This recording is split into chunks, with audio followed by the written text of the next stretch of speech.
राधे राधे भक्तों, आज हम आपको श्री भक्तमाल ग्रंथ में वर्णित श्री रुक्मांगद जी की कथा सुना रहे हैं।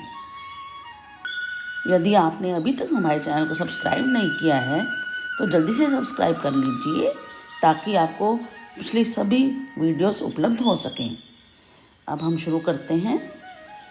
परम भागवत महाराज रुक्मांगद अयोध्या के महाराज हितध्वज के पुत्र थे।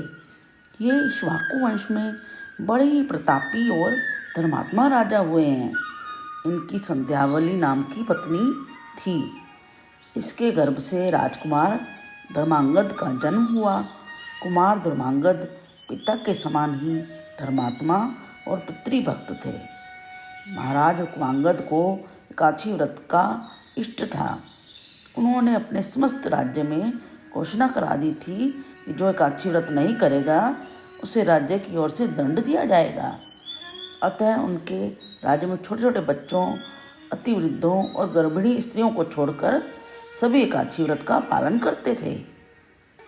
भक्त राजा रुक्मांगद का बाग अनेक प्रकार के सुंदर फूलों की उत्तम सुगंध से भरा हुआ था।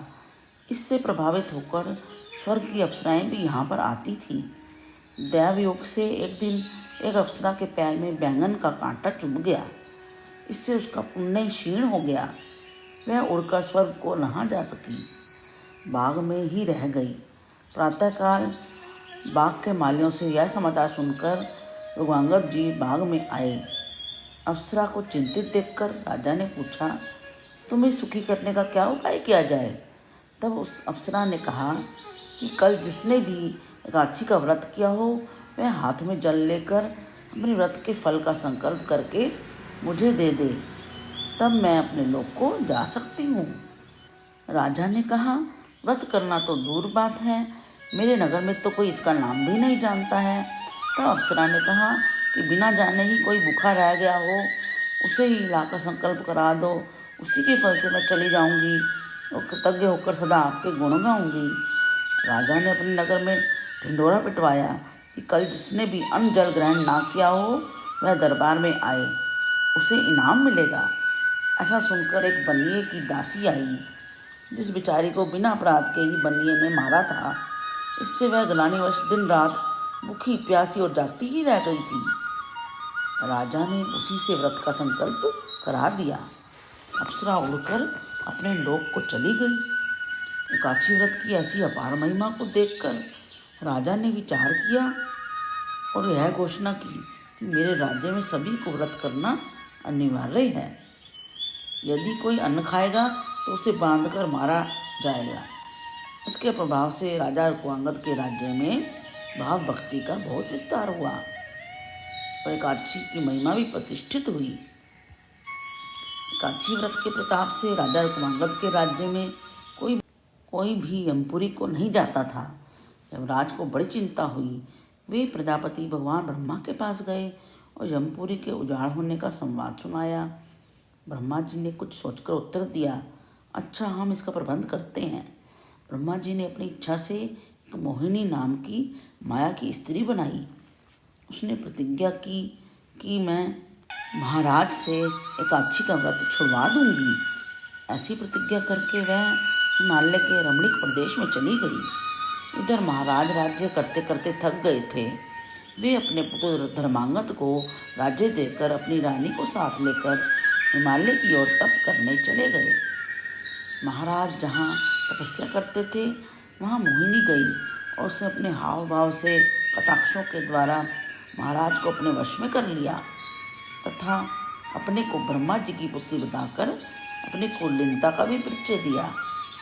महाराज ने उससे विवाह करने का प्रस्ताव किया। उसने कहा, आप अपने नगर में चलकर मुझसे विवाह कर लें, किंतु शर्त यह है कि मैं जो कुछ कहूँगी वही आपको मानना पड़ेगा। महाराज ने मोहवश यह शर्त स्वीकार कर ली। वे मोहिनी को साथ लेकर अपनी राजधानी में लौट आए। उनके धर्मात्मा पुत्र ने विधिवत उनका स्वागत किया। महाराज को मोहिनी ने वश में कर लिया था, अतः उन्होंने उसकी सब बातें मानकर उसे विवाह कर लिया। इतना सब होने पर भी महाराज एकादशी व्रत को सदा नियम पूर्वक करते रहे।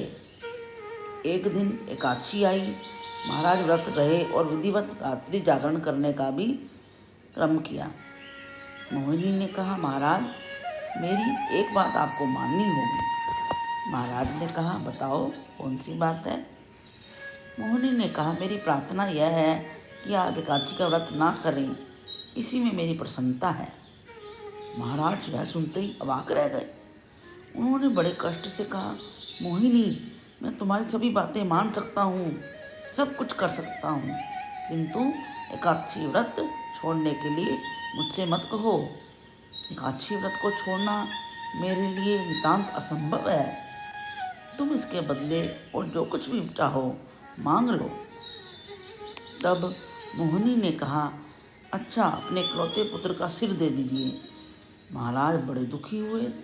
मांगत को जब यह बात मालूम हुई तो उन्होंने अपने पिता को बहुत समझाया, इससे बड़ा सौभाग्य मेरे लिए क्या होगा। आप धर्म संकट से बच जाएंगे और माता की इच्छा पूर्ति भी हो जाएगी। संध्यावली रानी ने भी पुत्र की बातों का अनुमोदन किया। पुत्र के कहने पर महाराज ज्यों ही अपने इकलौते पुत्र का सिर काटने ही वाले थे, त्यों ही भगवान प्रकट हो गए और राजा का हाथ पकड़ लिया। भगवान बोले, राजन मैं तुम पर बहुत प्रसन्न हूँ, अब तुम सपरिवार मेरे वैकुंठ धाम को चलो। यह कहकर भगवान ने राजा, रानी और राजकुमार को विमान पर बैठा लिया और अपने लोक को ले गए।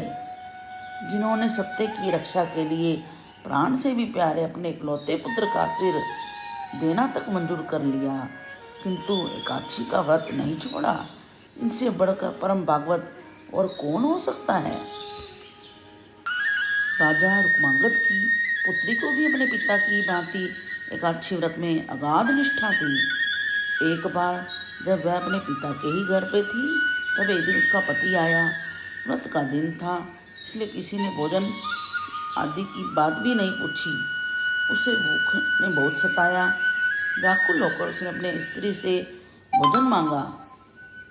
एकादशी व्रत होने के कारण उसने भी कुछ खाने को नहीं दिया। तब उसके पति ने कहा, मुझसे भूख प्यास सही नहीं जा रही है, मैं थोड़ी देर में मर जाऊंगा। राजपुत्री ने कहा, आज तो एकादशी है, इसके समान प्राण त्यागने का उत्तम दिन कोई नहीं है, इसलिए मृत्यु का क्या भय है। यदि प्राण छूट भी जाएं तो दुर्लभ वैकुंठ की प्राप्ति होगी।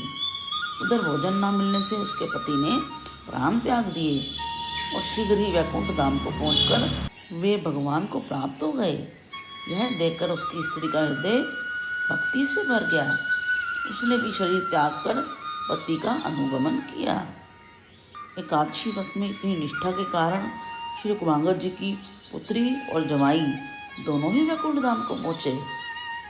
धन्य हैं ऐसे भक्त जिनको मरना स्वीकार है, परंतु एकादशी व्रत छोड़ना स्वीकार नहीं है। बोलो भगवान के भक्तों की जय, एकादशी माता की जय। यदि आपको यह कथा पसंद आई है तो अपने मित्रों से शेयर कीजिए और लाइक और सब्सक्राइब का बटन दबाइए। हरे कृष्ण कृष्ण कृष्ण हरे हरे, हरे राम राम राम हरे हरे।